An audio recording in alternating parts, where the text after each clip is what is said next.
எடுத்தா பாட்டி கட்டில இருப்பா, அந்த பிள்ளை தொட்டில இருக்கும், தொட்டில கிடக்கும். பிள்ளைய வளர்க்கறதுக்கு ஒரு ஆளு போடணும், ஒரு ஆயா போட்டுதான் பிள்ளைய வளர்க்கணும். பிறகு ஐயா பிள்ளைய எடுத்துக்கொண்டு கடைக்கு போனாருன்னா, கடைக்கு கூட்டு போனாருன்னா தெருவுல உள்ளவங்க வேணும்னே கேட்பாங்க. என்ன கேட்பான்? ஏ சுப்பிரமணி, என்ன பரமசிவம் உன் பேரனையா கூட்டு போற? உனக்கு எவ்வளவு எக்காலம் இருக்கு உனக்கு? நான் பெத்த பிள்ளைய கொண்டு போனா பேரனான்னு கேட்கடா. பேரனு கேட்கப்பா. அப்ப 70வது வயசுல பிள்ளை பிறந்தா நம்மளை பார்க்கிறவங்க இப்படி பலவிதமா பேசுவாங்க மன்னா. பேசுவாங்க மன்னா. அதனால் இறைவன் நாமளுக்கு என்னைக்கு தரப்போகிறாரோ என்று அழுது புலம்பி நாகராஜனை அழைத்த நாகக்கண்ணே, இன்னும் என்ன சொல்லுகிறான் தெரியுமா?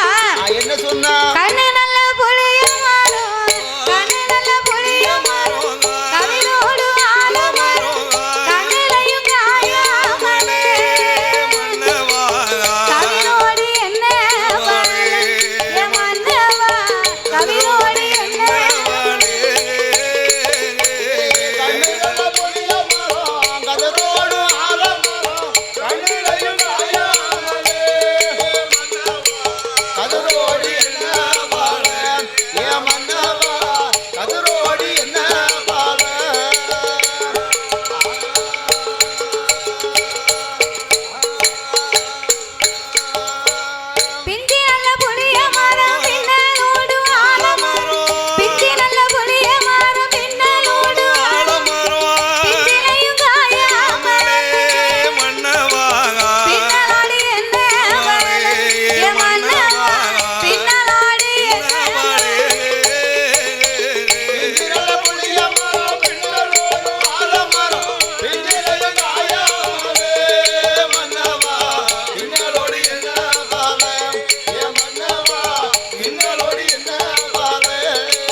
பட்டத்தோடு மழை விளையணும், பருவத்தோடு விதை விதைக்க வேணும் என்று சொல்லுவார்கள். பட்டம் தவறி போனா பணங்கடங்கும் நாரா போகுமா?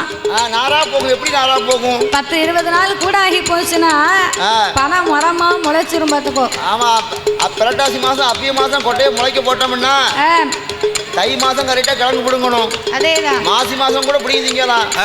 பங்குனி பிறந்துட்டுனா அப்படியே பழங்கள் நாரா போகும். சரிதான். போல முளைச்சி நாரா போயிடும். அதனால இந்த வயதில் குழந்தை இல்லாமல் இனி எப்போது நான் குழந்தையை பெற்று எடுக்க போறேன், நம்ம பெற்று எடுக்க போறேன் அப்படின்னு நாகராஜன் நாகக்கண்ணி இடத்துல நீ கவலைப்படாதம்மா, கவலைப்படாதம்மா, உனக்கு ஒரு பிள்ளைய ஞாபகம் வந்தா என்ன ஒரு ஆம்பளை பிள்ளையா நினைச்சுக்கோ. எனக்கு ஒரு பொட்ட பிள்ளை ஞாபகம் வந்தா உன்ன ஒரு பெண் பிள்ளையா நான் நினைச்சுக்கிடுவேன். உனக்கு நான் குழந்தை, எனக்கு நீ குழந்தை அம்மா.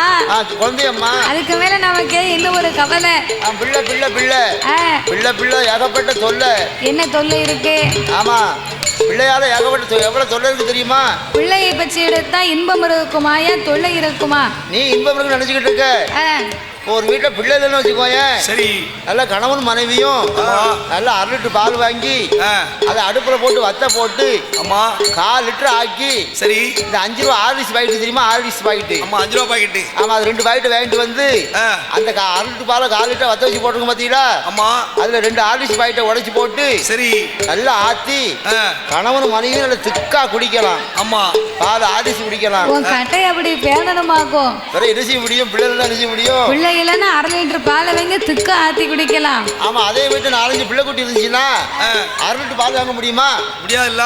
வாங்க முடியாது. ஆமா 1/4 லிட்டர் பாலை வாங்கி சரி அதுல ஒரு சமயம் தண்ணியை ஊத்தி ஆமா ஒரு 10 ரூபா தேயிலை பாக்கெட்டை உடைச்சு போட்டு ஆர்லிஸ் வாங்கி போட முடியாது. சரி 10 ரூபா தேயிலை பாக்கெட்டை உடைச்சு போட்டு ஆமா 5-6 பிள்ளை இருந்தா என்ன செய்ய? பிறகு நல்லா கொதிக்க வச்சு ஒரு குண்டால வடிகட்டி ஆமா முதல்ல மூத்த பிள்ளைக்கு ஒரு கிளாஸ் ஊத்தி கொடுத்துருப்பா. சரி. 2வது பிள்ளைக்கு ஒரு கிளாஸ் ஊத்தி கொடுத்துருப்பா. ஆமா 3வது பிள்ளை சின்ன பிள்ளையா இருப்பான் 3 வயசு இருக்கும். சரி அவனுக்கு ஒரு கிளாஸ்ல ஊற்றி ஆற வச்சு ஆமா அதை கொடுத்துருப்பா. 4வது பிள்ளை இருக்கான் பார்த்தீங்கன்னா 4வது பிள்ளை. ஆமா அந்த பிள்ளைக்கு 2 வயசு இருக்கும்.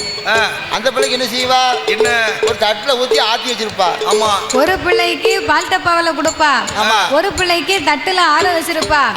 ஒரு பிள்ளைக்கு கிளாஸ்ல ஆற வச்சிருப்பா. இன்னொரு பிள்ளைக்குன்னு இப்படி கடைசி பிள்ளை வரைக்கும் கொடுத்து முடிச்சிட்டு கொஞ்சம் மூல 1/4 கிளாஸ் இருக்கும் அதை குடிக்கலாம்னு குடிச்சா ஒரு பிள்ளை அப்பந்தான் 1க்கு வருது அப்படிம்பா. 2க்கு வருது அம்மா அப்படிம்பா. சரி அவனை முடிச்சா 2வது உள்ளவே 2க்கு வருது அப்படிம்பா. கடைசி பிள்ளை இருக்கான் பாரு அந்த கடைக்குட்டி பையன் அவன் பின்னால வந்து கழுத்தை கட்டி தொங்குவான். சோளப்படி தொங்குவான் அந்த பொம்பளை. அந்த அம்மாவுக்கு வரக்கூடிய கோவத்துல அடே அப்பா உங்களை பிள்ளையாவா பெற்றிருக்கேன் பெரிய துளையா வந்து பிறந்திருக்கேன்னு பிள்ளைகளை ஏசுவாங்க பேசுவாங்க. குழந்தை இருப்பதனால இந்த கஷ்டம் இருந்தாலும் ஒரு குடும்பம் தலைக்கணுமா? குழந்தை வேணும் இல்லையா? கண்டிப்பா குழந்தை வேணும். அதனால் நாகக்கண்ணி பெண்குடியாகப்பட்டவள் நாகராஜனை அழைத்து என்கனே வாராஜே எனக்கு வாய்த்தே பிராணே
வீட்டையே சுத்தி வரும் ஒரு வெள்ளை பூனை.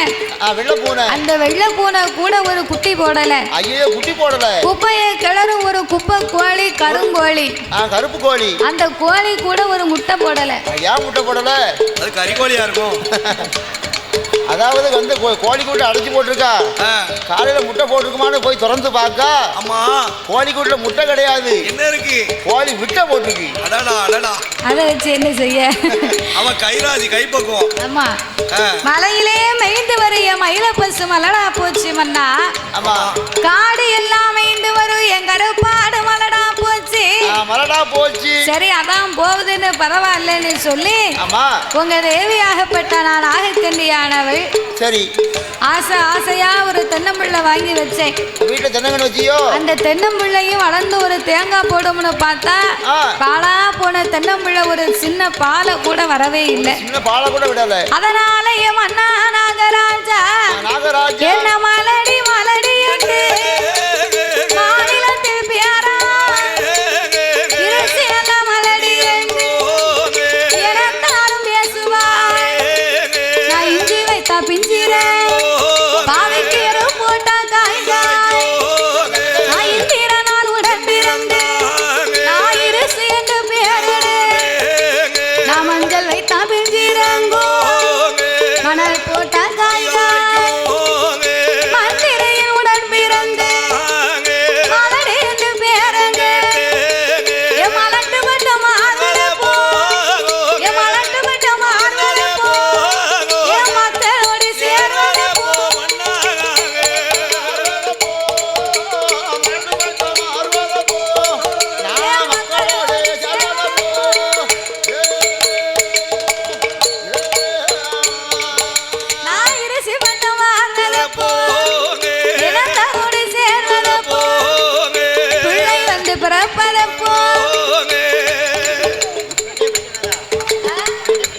ரூபாய்க்குன்னா 2 ரூபா வேணும்.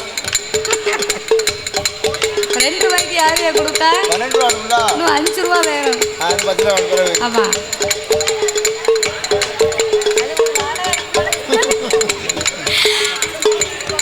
ஏ என் கனவா ராஜ மன்னவா மன்னவா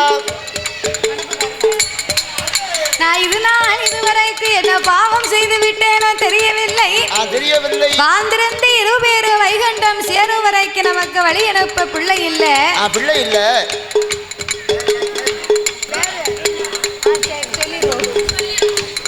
சேர்ந்திருந்து இருவேறும் சிவலோகம் சேருங்காலம் வந்தா சேர்ந்தப்ப நம்மளுக்கு குழந்தை கிடையாது மன்னா. இந்த சிறப்பான வேளையில் பாடும் நாமளுக்கு பரிசீலிக்க வேண்டும் என்று அன்பும் பாசங்களும் நிறைந்து நாமளுக்கு அள்ளி பணம் கொடுத்த ஆதரித்த அருமை தாத்தா சேர்மன் என்று சொல்லக்கூடிய தாத்தாவின் அன்பு கரத்தாலே நாமளுக்கு 101 லட்சத்தை அன்பளிப்பாகவே அள்ளி கொடுத்து உள்ளார்கள். நான் தான் 90 ரூபா போட்டிருக்கேன்.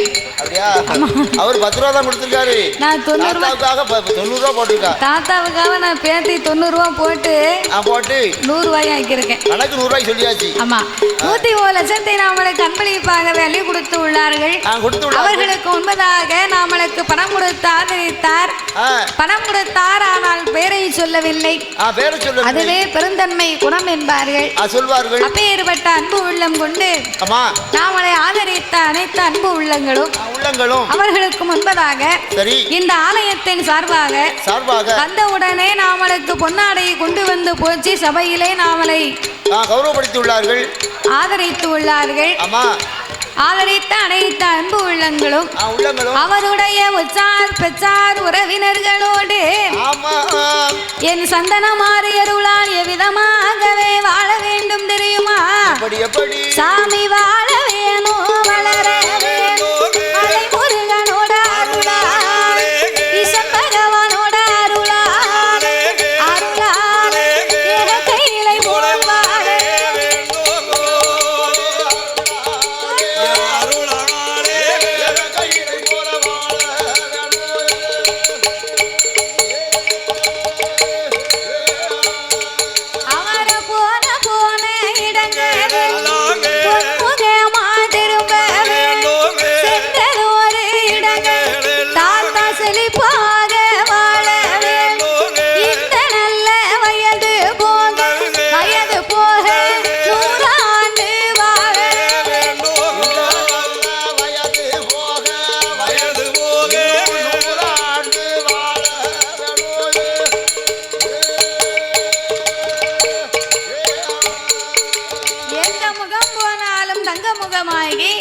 சென்ற இடமெல்லாம் செல்வ செழிப்போடு இந்த வயது போக இன்னும் 100 ஆண்டு பல்லாண்டு வாழ்க வாழ்கவென்று அம்மாளை வணங்குகிறோம் ஐயா. அப்படியாகவே இருக்கும் போது நாகராஜனை அழைத்த நாகக்கண்ணி மன்னா நாகராஜா நம்ம உயிரோட இருக்குது வரைக்கும்தான் குழந்தை இல்லைன்னு கவலைப்பட்டோம்.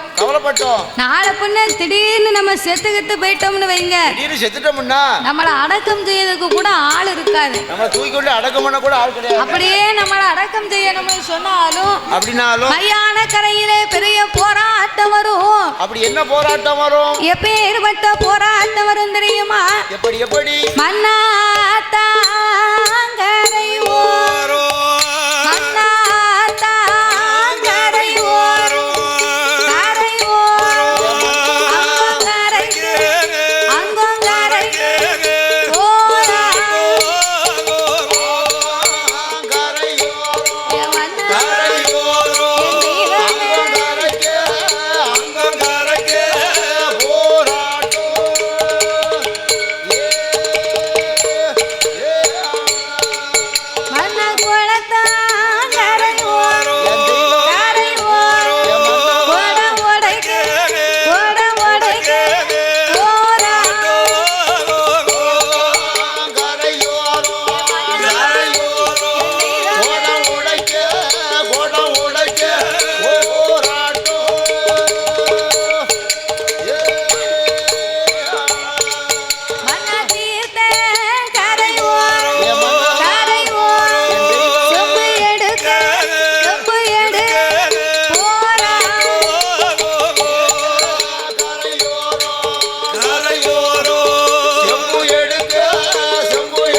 நம்ம செத்துட்டோம்னு வைங்க, செத்து போயிட்டோம்னா நம்ம பிள்ளை இருந்தா படக்குன்னு வந்து நமக்கு உதவு பண்ணுவா. பண்ணும். நமக்குன்னு ஒரு பிள்ளை இல்லைன்னு வைங்க, என்ன ஆகும்? சொந்த பெரியப்பா மகனா இருக்கும். அவங்க கூப்பிட்டு காரியம் பண்ண சொன்ன அந்த பெரிய சொல்லுவான். என்ன சொல்லுவான்? பணங்காசு இருந்தா முன்னால வந்துருவான், பணங்காசு இல்லைன்னா பேசுவான். என்ன போங்கடா போலத்தவங்களா, நான் செத்து போன எங்க அப்பனுக்கு கொல்லி வைக்கல. உங்க அப்பனுக்கு ஏன் கொல்லி வைக்கல? அவன் கெட்டின வீட்டுக்கு வெள்ளை அடிக்காம போயிட்டான். நீ வெள்ளை அடிச்சு பாரு. அப்படியா? இவனுக்கான கொல்லி வைக்க பாரு. ஒண்ணு மத்த பையன் சித்தப்பனாவது செத்தப்பனாவது தூக்கியா சவத்தை அப்படின்னு பேசுவான். அதான் பணம் பந்தியில குணம் குப்பையில இருக்கான். நான் பெரிய குணக்காரன் அப்படின்னு அண்ணாச்சி மேக்க பானிபூரி போட்டிருக்காரு. அம்மா அண்ணாச்சி நான் நல்ல குணக்காரன், எனக்கு ஒரு பானிபூரி ஓசல கொடுங்க அம்மா அப்படி கேட்டா கொடுப்பாரா? கொடுக்க மாட்டாருல. என்ன கோரி மூஞ்சில வச்சிருவாரு. 10 ரூபாய் இருந்தா தான் நம்ம எதுவும் வாங்கி சாப்பிட முடியும். அதனால மன்னா இதனால் இதுவரைக்கும் இருந்ததே இருந்தோம். சரி, இனிமே நம்ம இப்படி இருக்க கூடாது. தீராத வினைக்கெல்லாம் தெய்வமே துணைன்னு சொல்லுவாங்க. அதனால் இறைவனாகிய சிவபெருமானை நினைத்து குழந்தை வரத்திற்காகவே 6 வருடங்களாக நாமல் தவம் இருக்க வேண்டும் என்று சுக்காப்பி வாங்கிட்டு வந்தா போதுமா? அதை ஊத்தி கொடுக்க வேண்டாமா? நாகராஜனவன் ஆகக்கண்ணியும் இறைவனாகிய சிவபெருமானை நினைத்து 6 வருடங்கள் தவம் இருக்க வேண்டும் என்று எப்படி தவம் இருக்க வருகிறார்கள்? வெள்ளை சவா தலை மூழ்கி வெள்ளை சவா தலை மூழ்கி வெள்ளை சவா தலை மூழ்கி தரம் மூழ்கி தரம் மூழ்கி அங்க விரதமதி இருந்து வார இருந்து வார இருந்து வார விரதமதி இருந்து வார இருந்து வார இருந்து வார வெள்ளி சவா வெள்ளி சவா தலை மூழ்கி ஆமையா சொல்லணும்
தேங்காய் பழங்களை எல்லாம் எடுத்து வைத்தார்கள்.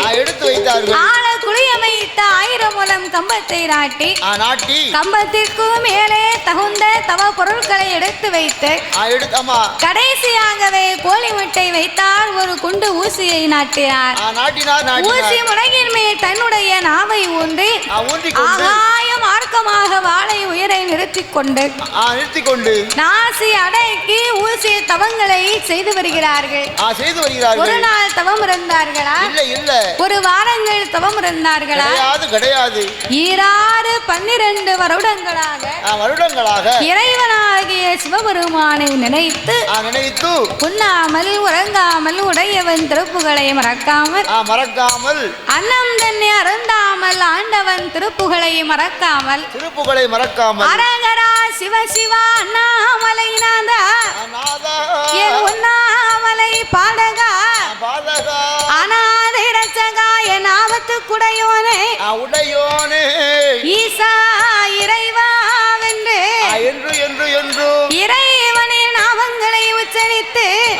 தரித்து 6 வருடங்களாகவே தவம் இருந்தார்கள். சரியா? சரி. அரகரா சிவ சிவ அண்ணாமலைநாதா என்று அம்மா ஆண்டவன் திருப்புகழை சிவபெருமானுடைய திருப்புகழை மறக்காமல் 12 வருடங்களாகவே தவம் இருந்து வந்தார்கள். எப்படி இருந்து வந்தார்கள்? 12 வருடமாக தவம் இருந்தும் பகவான் சிவபெருமான் வரவில்லை. ஒருவரிடம் தவமீரும் உடையவன் பகவான் வரவே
அப்பவும் ஆண்டவன் சிவபெருமான் வரவே இல்லை. ஆண்டவன் வராமல் இருந்த போது ஏனையா இன்னும் எங்கள் தவத்துக்கு நீங்க மனமிறங்கவில்லை. ஒருவேளை எங்க தவத்துலதான் ஏதாவது குச்சங்குறை இருக்குமோ, ஒருவேளை நம்ம தவறாத்தான் இந்த தவங்களை செய்திருப்போமா என்ற ஆண்டவனை எண்ணி அழைக்கிறார்கள். எப்படி அழைத்தார்? ஆண்டவனே பகவானே சம்போ சங்கரா, ஆண்டவனே பகவானே சம்போ சங்கரா, சம்போ சங்கரா, ஆசையின் தவத்தை பார், சம்போ சங்கரா, இந்த அடி ஆசையின் தவத்தை பார், சம்போ சங்கரா,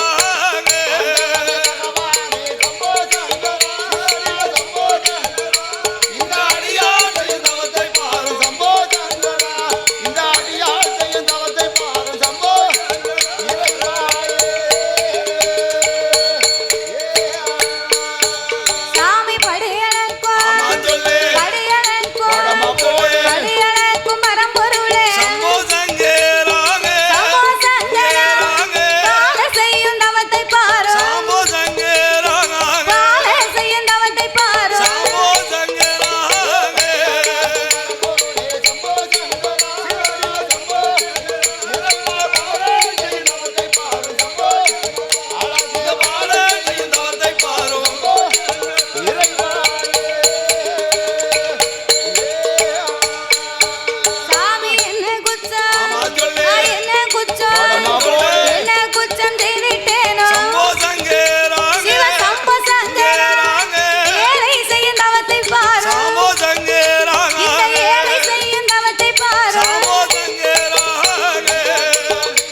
ஆடும்போது ஏறிட்டு பார்த்தால் இறைவனாகிய சிவபெருமான். சிவபெருமான் கைலாசம் அடங்கும் அளவுக்கு தவம் இருப்பது யாரு?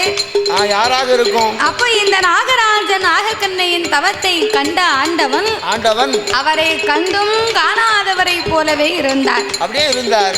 ஏன் தெரியுமா? எதற்காக? இந்த செல்வத்திலே இருவேர்களுக்கும் குழந்தை இல்லை என்பது இறைவனுக்கு தெரியும், கடவுளுக்கு தெரியும். அப்ப இதை அறிந்த ஆண்டவன் என்னைக்கும் போல அன்னைக்கும் அகில உலகம் எல்லாம் அமுதளக்க வேணும் என்று பார்வதி படியரசு எடுத்து கொடுக்க பகவான் படியளக்கவே புறப்பட்டார்.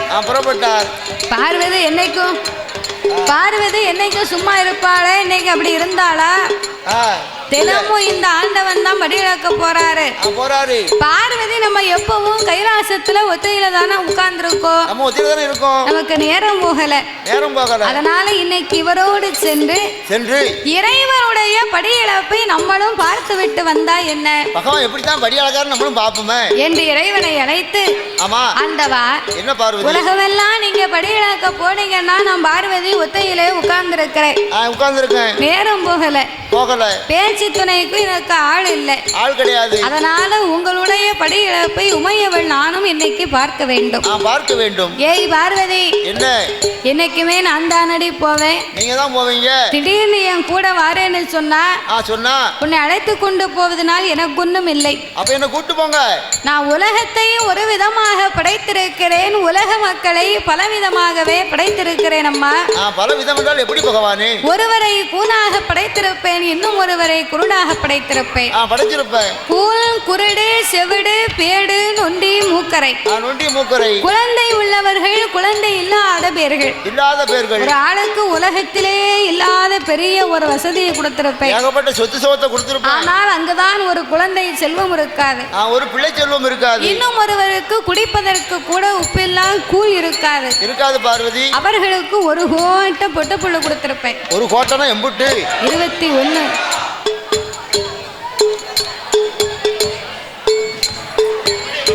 அதனால அம்மா பார்வதி என் கூட வந்தேன்னா அவருக்கு என்ன ஆச்சு இவருக்கு என்ன ஆச்சுன்னு இவன் வாயை வச்சுக்கிட்டு நீ சும்மா இருக்க மாட்ட. அதனால நீ கைலாசத்துல இரு, நான் ஆண்டவன் போய் படி இழந்துட்டு வரேன்.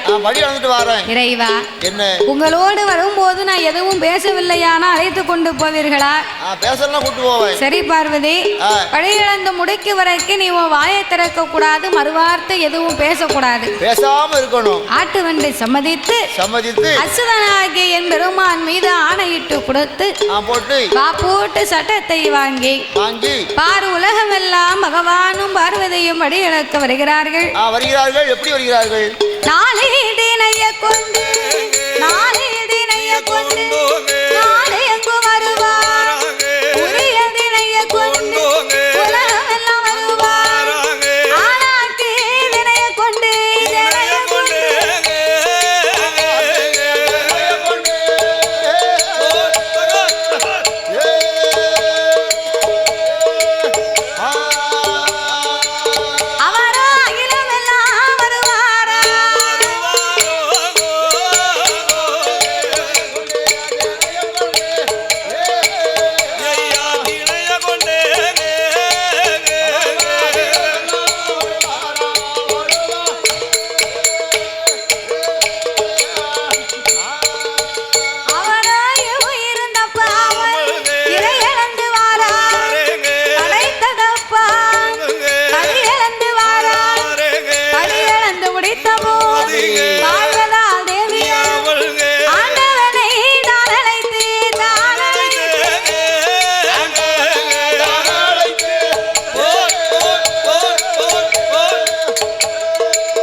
பார்வதி அகில உலகம் எல்லாம் அமுதலந்து பிடித்ததனால எனக்கு ரொம்ப களைப்பா இருக்குது. இறைவா, கொஞ்ச நேரம் நம்ம இளைப்பாரி விட்டு போவோம்.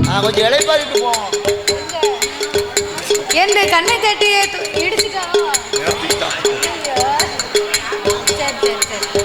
கண்ணு கட்டிய தூரத்திலே ஒரு பெரிய ஆல விருட்சகத்தை கண்டு பகவானும் பார்வதியும் ஆலமரத்தினுடைய அடியிலே சென்று அமர்ந்திருந்தார்கள்.